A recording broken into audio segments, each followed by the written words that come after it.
Hi hello നമസ്കാരം. Memory tips number 3, tip number 1, 2 കാണാത്തവർ പോയി കാണാം. ഇതും പ്രധാനമായിട്ടും സ്കൂളിൽ പഠിക്കുന്ന കുട്ടികൾക്ക് വേണ്ടിയിട്ടുള്ളതാണ്. അതായത് നിങ്ങൾ പഠിക്കുന്ന കാര്യം വീണ്ടും ഓർത്തെടുക്കാൻ വേണ്ടിയിട്ട് നിങ്ങൾ പഠിക്കുമ്പോൾ ആ വായിക്കുന്ന കാര്യം വളരെ ഇൻട്രസ്റ്റിംഗ് ആക്കാൻ ശ്രമിക്കുക. അതായത് നിങ്ങൾ വായിക്കുന്നത് ഇപ്പോൾ ഉദാഹരണത്തിന് ഒരു വാർത്ത വായിക്കുന്ന ആൾ എങ്ങനെയാണോ വായിക്കുന്നത് അതുപോലെ വായിക്കാൻ ശ്രമിക്കുക.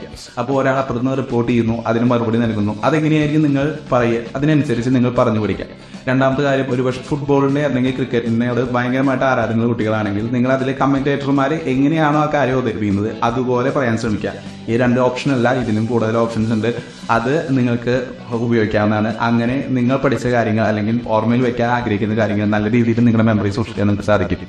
ഇത് ടിപ്പ് നമ്പർ 3 ആണ്. ഇനി ഇതുപോലുള്ള ഇൻട്രസ്റ്റിംഗ് ആയിട്ടുള്ള വീഡിയോസ് നിങ്ങൾക്ക് കിട്ടണമെങ്കിൽ ചാനൽ സബ്സ്ക്രൈബ് ചെയ്യാൻ ഫോളോ.